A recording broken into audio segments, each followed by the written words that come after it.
Channel پر نئے آنے والوں کے لیے درخواست ہے کہ وہ چینل کو سبسکرائب کر دیں اور بیل آئیکن کو دبا دیں تاکہ ہماری آئندہ آنے والی ویڈیو کا نوٹیفیکیشن ان کو مل سکے۔ یہ سبق جس کا ہم لیکچر دے رہے ہیں وہ کلاس 9 کے انسان کسی حال میں خوش نہیں رہتا کے بارے میں ہے، ذرا سنیے اور دیکھیے۔ اس سبق کے مشکل الفاظ اسکرین پہ جو آپ کو فائل نظر آ رہی ہے اس طرح کی شکل میں آپ کو نیچے دیے ہوئے لنک میں ملے گی، وہاں سے ڈاؤن لوڈ کر کے آپ اسے استعمال کر سکتے ہیں۔ مصنف محمد حسین آزاد اپنے سبق انسان کسی حال میں خوش نہیں رہتا، اس میں وہ ایک حکیم سقراط کا ایک قول بیان کرتے ہوئے لکھتا ہے کہ اگر تمام دنیا کے لوگوں کے مصائب جمع کر کے ان میں برابر تقسیم کر دیے جائیں تو لوگ اس تقسیم کو مصیبت اور اپنے پہلے مصیبت کو غنیمت سمجھیں گے۔ محمد حسین آزاد کہتا ہے کہ وہ اسی بارے میں سوچ رہا تھا کہ اسے نیند آ گئی اور وہ سو گیا۔ خواب میں دیکھا کہ اللہ تعالیٰ نے حکم جاری کیا کہ سب لوگ اپنی اپنی مصیبتیں ایک جگہ جمع کریں۔ ایک بہت بڑے میدان میں تمام لوگوں نے اپنی اپنی مصیبتیں جمع کرنا شروع کر دی، یہاں تک کہ مصیبتوں کا پہاڑ بادلوں سے بھی اونچا ہو گیا۔ اس میدان میں ایک دبلا پتلا شخص جس کے ہاتھ میں ایک آئینہ تھا اور بھوت پریت کے تصویروں سے مزین لباس پہنے ہوئے تھا، اس میدان میں چل رہا تھا۔ اس کی آنکھوں میں خوف پیدا کرنے والی کیفیت اور اس کی نظروں میں کچھ مردگی تھی۔ اس کا نام وہم تھا۔ وہ لوگوں کے بوجھ بندھوا کر مقررہ مقام تک لے جاتا اور انہی کے ذریعے اس بوجھوں کو اس ڈھیر میں پھینک دیتا۔ ان سب میں ایک شخص نے غربت پھینک دی، ایک نے اپنی بدزبان بیوی کو پھینک دیا، عاشقوں کا ایک گروہ آیا مگر باوجود کوشش کے کچھ بھی نہ پھینک سکا۔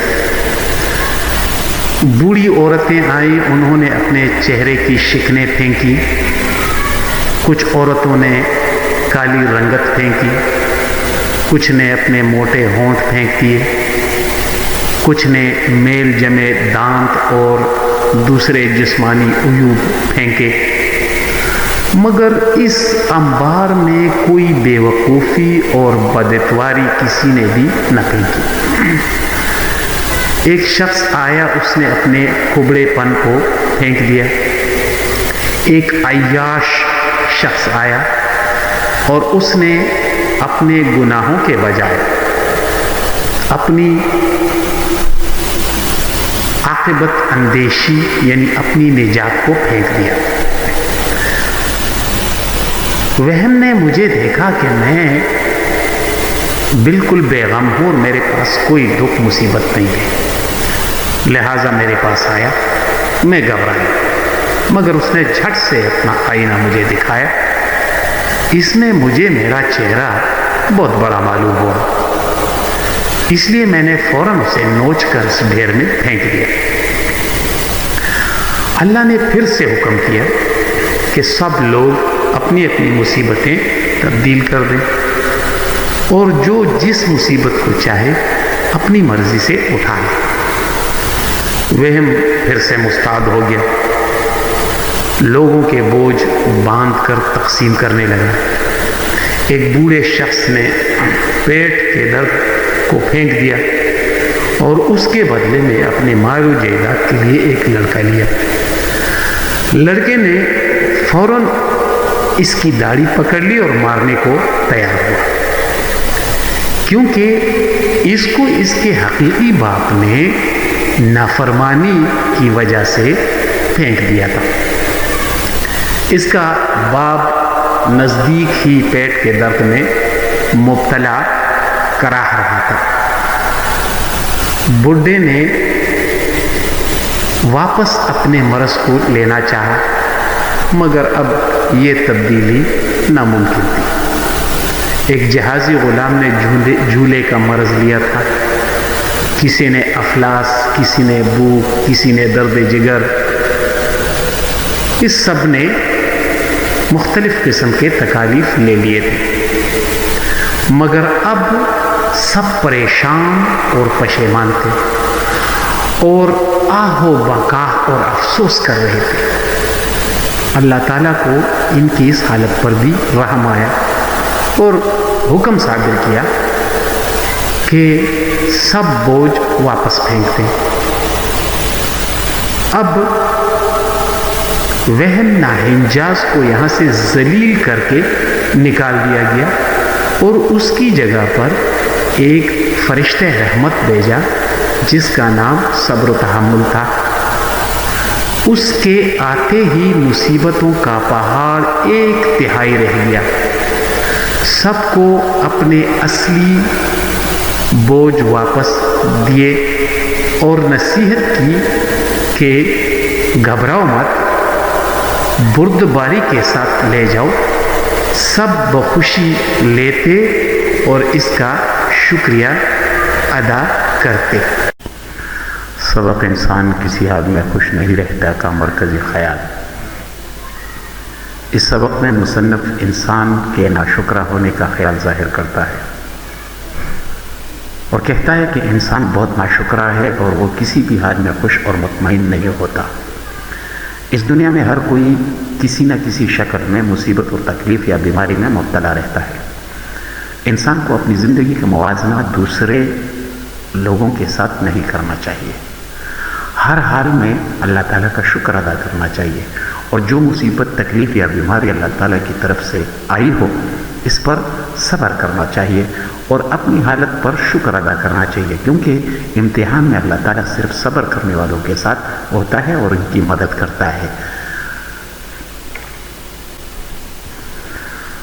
اس سبق کا موزون سیاق و سباق۔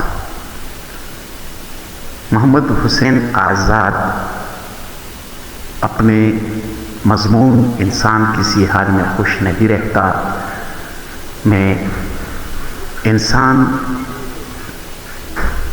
کی ناشکری کا بہت دلکش اور خوبصورت انداز میں سمجھانے کی کوشش کرتا ہے اور کہتا ہے کہ انسان بہت ناشکر و احسان فراموش ہے۔ اسے کسی بھی حال میں رکھا جائے تو وہ خوش نہیں ہوتا، جبکہ خوشی میں بھی ناخوشی کا کوئی نہ کوئی جواز بنا لیتا ہے۔ اگر اس سے ایک مصیبت لے کر اسے کوئی دوسری مصیبت دے دی جائے تو وہ اپنی پہلی مصیبت کو غنیمت سمجھے گا اور یہ جو تقسیم ہے اس کو مصیبت سمجھے گا، حالانکہ اس کو تبدیل کرنے کا خواہش مند وہ خود بھی ہوگا۔ وجہ یہ ہے کہ صبر اور شکر نہیں کرتا اور وہم پرستی کا شکار ہو کر چھوٹی سی مصیبت کو بڑا سمجھ لیتا ہے، جس کی وجہ سے اس کی تکلیف میں اضافہ ہوتا رہتا ہے۔ اگر وہ اللہ تعالیٰ کا شکر ادا کرے، صبر کرے اور اپنی حالت پر اللہ تعالیٰ کا شکر ادا کرے تو اللہ تعالیٰ اس کو اس میں کامیاب کر دے گا اور اس کی مدد بھی کرے گا، جو کہ قرآن سے ثابت ہے کہ ان اللہ مع الصابرین، یعنی اللہ تعالیٰ صبر کرنے والوں کے ساتھ ہے۔